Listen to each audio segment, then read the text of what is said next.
Alright guys, welcome back. So I'm over the Tacony Palmyra Bridge. Got some guys up here doing some work. And last night I watched a video about why there are no affordable vehicles on dealerships lots for the consumers. So years ago you used to be able to get a $10,000, $12,000, $14,000, $15,000 vehicle.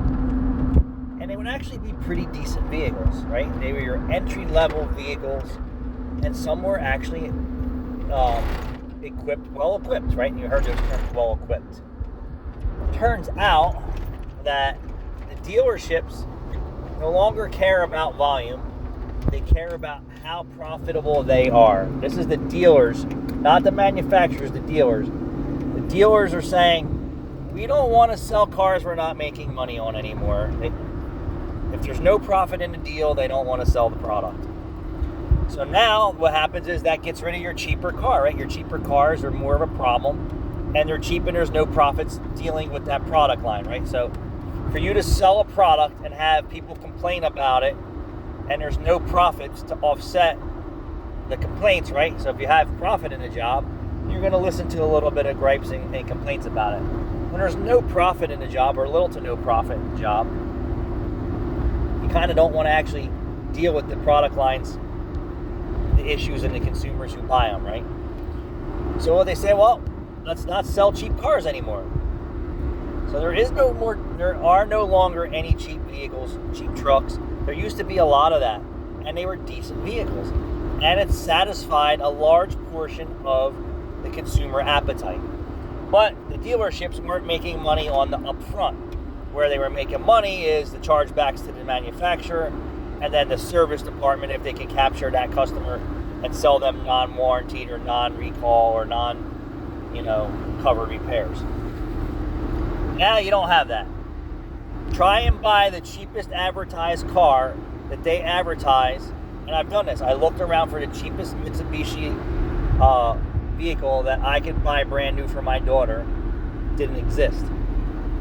And I was like, all right, so let me try Nissan. Let me try and find the cheapest Nissan Versa that they had.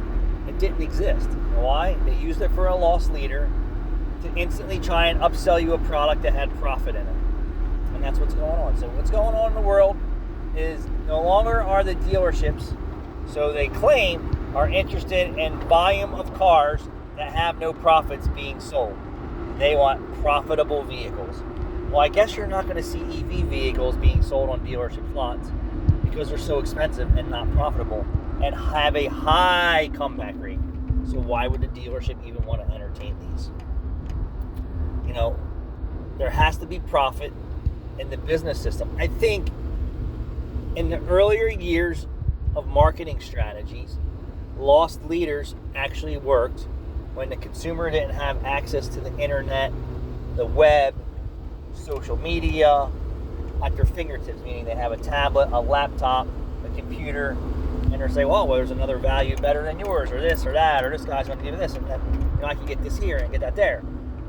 So I do feel that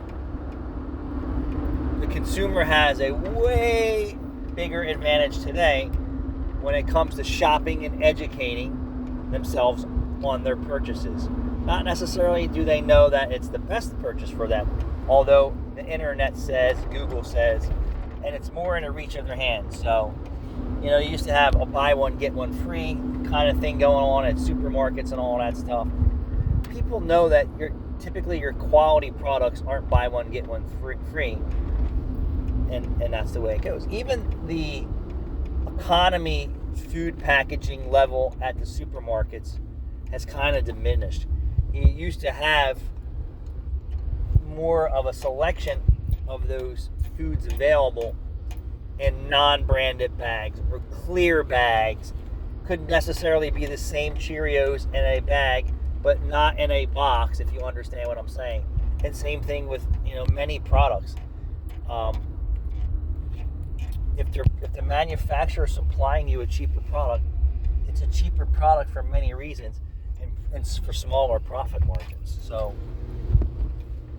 they need, and the Chinese are trying to bring over affordable EVs and affordable vehicles But by the time they make it to the U.S. with all the taxes, tariffs, and fees, it's no longer a cheap vehicle to the American people, just like Tesla was promising a $34,000 EV vehicle and could not deliver that.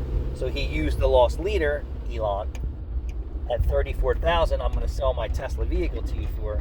That doesn't include paint. It doesn't include a wheel and tire package. It doesn't include self-driving.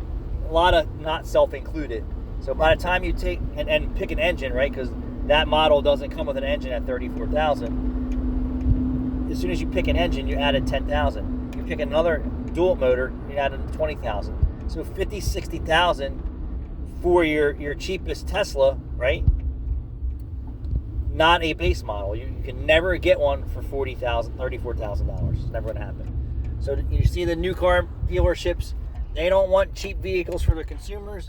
They want profitable vehicles that they can sell, and then start the story of them making money from selling the product to making money servicing the product while it's under warranty with chargebacks to the dealer, to the manufacturer, non-warranty items, which just makes the profit scale of that package for that unit way higher from start to finish. Instead of starting at the bottom, is what I call is, why do I want to start at the bottom or below profitability to sell a product line or a service? You don't want to do that, because then you're trying to dig yourself out of a hole. And then imagine if you had hundreds of people only consuming that product line at zero profit or a negative profit, you're going to put yourself out of business. Thanks for watching.